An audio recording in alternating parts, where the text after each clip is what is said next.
దేవుని బిడ్డలారా, ఒక వాక్యం మనం చదువుకుందాం. 16వ కీర్తన 3వ వచనాన్ని చదువుదాం. నేను ఇలాగందును, భూమి మీదున్న భక్తులే శ్రేష్ఠులు, వారు నాకు కేవలం ఇష్టలు. భూమి మీదున్న భక్తులే శ్రేష్ఠులు, వారు నాకు కేవలం ఇష్టలు. దేవుడు ఈ భూమి మీద దేన్ని ఇష్టపడతా ఉన్నాడు అంటే భక్తి చేసేవాళ్ళని. వాళ్ళు దేవుని దృష్టిలో ఎలా ఉన్నారు అంటే చాలా శ్రేష్టమైన వారిగా ఉన్నారు. వాళ్ళే దేవునికి ఈ భూమి మీద దేవుడు ఇష్టపడేవాళ్ళు. ఆయన కన్ను లోకమందంతటా సంచరించేటప్పుడు ఆయన దేన్ని ఇష్టపడతాడు అంటే భక్తినే ఇష్టపడతాడు. భక్తి అంటే ఏంటి అని మనం చూస్తే చూడండి, మనము అపోస్తల కార్యంలో చూస్తున్నప్పుడు ఒక వ్యక్తి కనబడతా ఉన్నాడు 10వ అధ్యాయంలో. అతడట అనుదినము తన దేవుణ్ణి సేవించేవాడు కాబట్టి అతన్ని బైబిల్ ఏమని చెప్తుంది అంటే కొర్నేలి అనే భక్తిపరుడు. ఎందుకు అతను భక్తిపరుడు అంటే కింద మనం చూస్తే ప్రజలకు ధర్మం చేస్తూ ఎల్లప్పుడూ ప్రార్థన చేయవాడు. ప్రజలకు ధర్మాలు చేస్తూ ఏం చేసేవాడట? ఎల్లప్పుడూ ప్రార్థన చేయవాడు. కాబట్టి అతడు ఏమని పిలువబడ్డాడు అంటే భక్తుడు అని పిలువబడ్డాడు.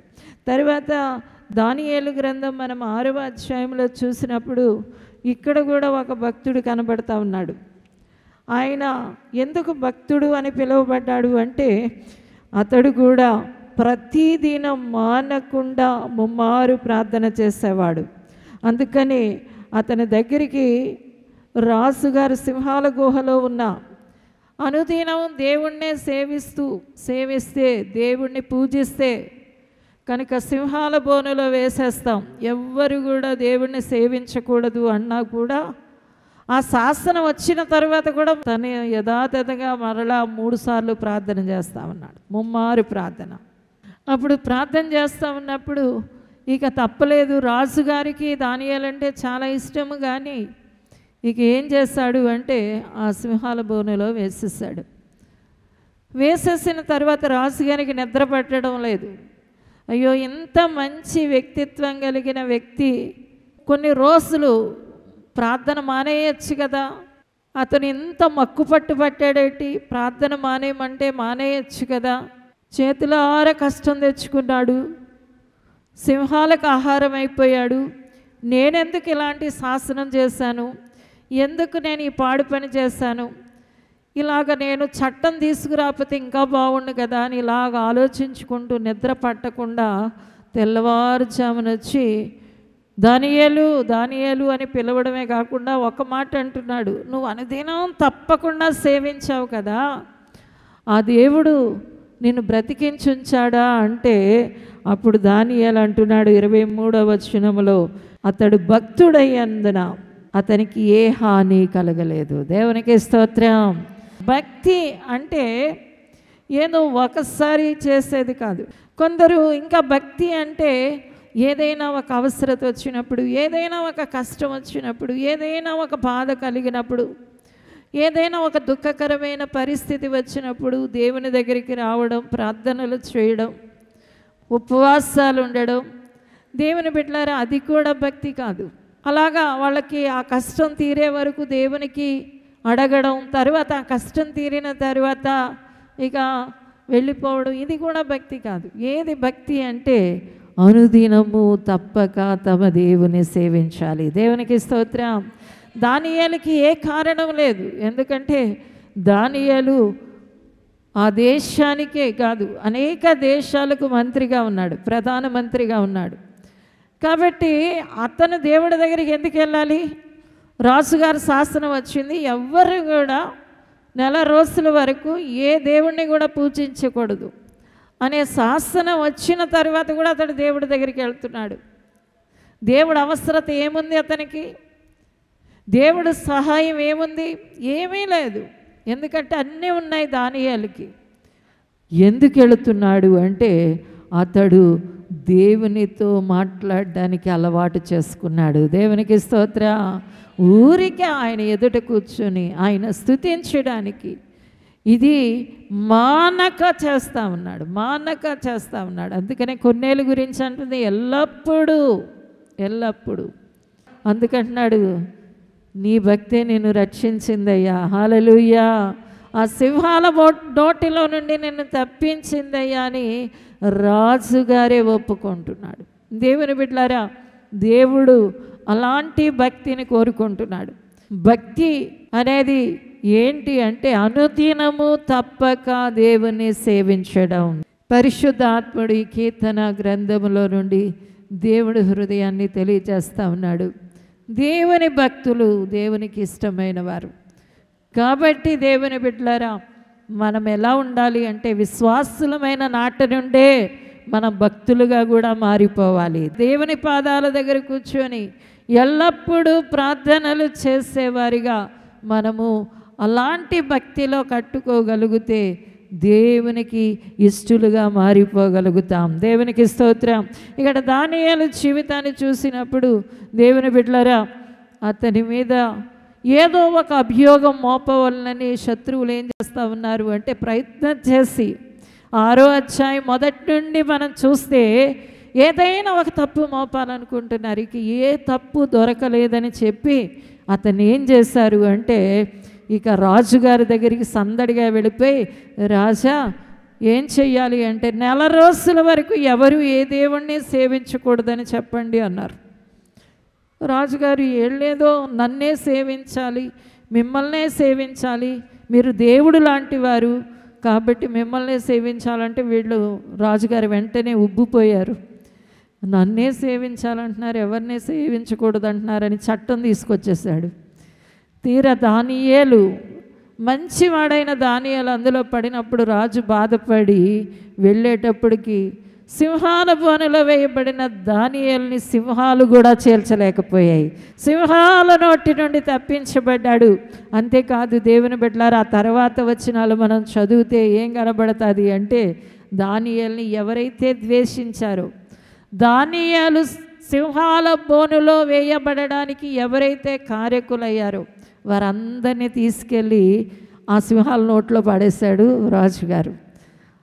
ఆ పడడంతోనే దుమ్ములు కూడా మిగలకుండా తినేసాయి సింహాలు. దేవుడు భక్తుడికి భక్తిహీనుడికి ఉన్న వ్యత్యాసాన్ని చూపించాడు అక్కడ.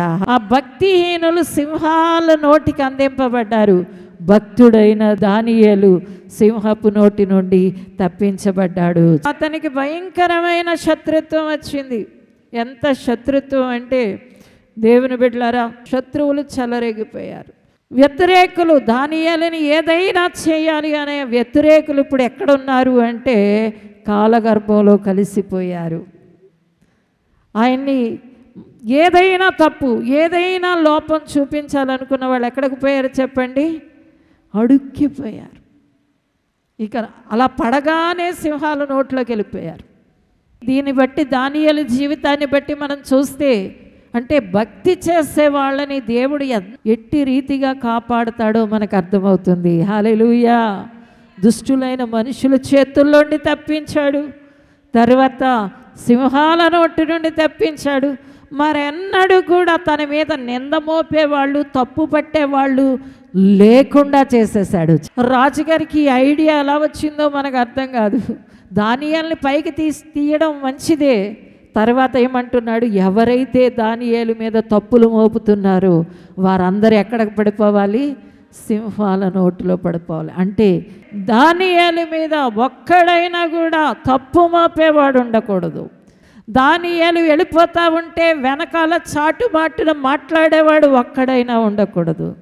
దేవుడు అలాంటి న్యాయం ఎవరికి తీరుస్తాడు అంటే ఆయన భక్తులకి. నువ్వు భక్తుడివైతే, నువ్వు భక్తురాలివైతే నీ చుట్టుపక్కల వాళ్ళు ఎవరైతే నీ మీద వ్యతిరేకంగా మాట్లాడుతున్నారో వారు కనబడకుండానే పోతారు.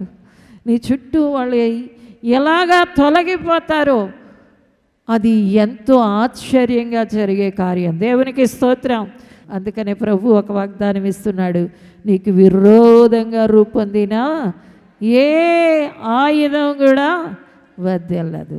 ఇది ఎవరికి అంటే క్రైస్తవులందరికీ కాదు, అనుదినము తప్పక దేవుణ్ణి సేవించే భక్తులకి ఇవ్వబడుతున్న వాగ్దానం.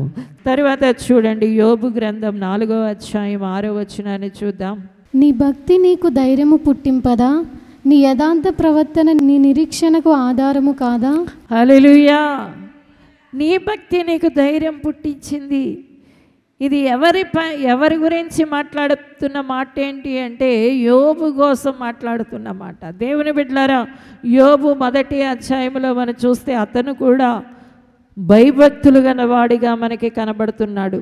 చూడండి 1వ వచనం, ఊజు దేశమందు యోబు అనే ఒక మనుషుడు ఉండెను.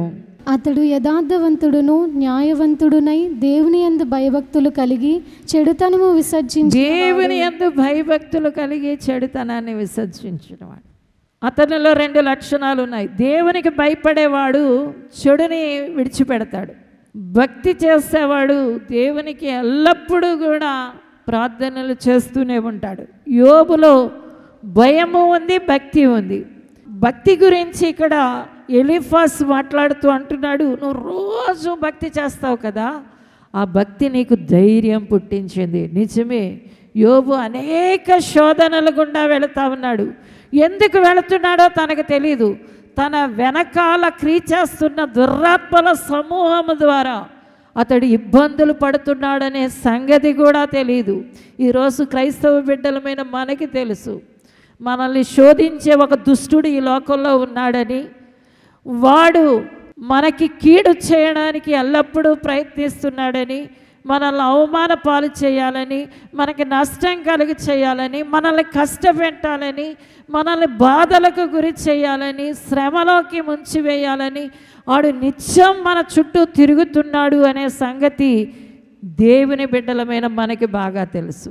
ఎందుకోసము అంటే దేవుని బిడ్డలారా, యేసుక్రీస్తు ప్రభువారు సిలువలో వాడిని బాహాటంగా చూపించారు. దేవునికి స్తోత్రం.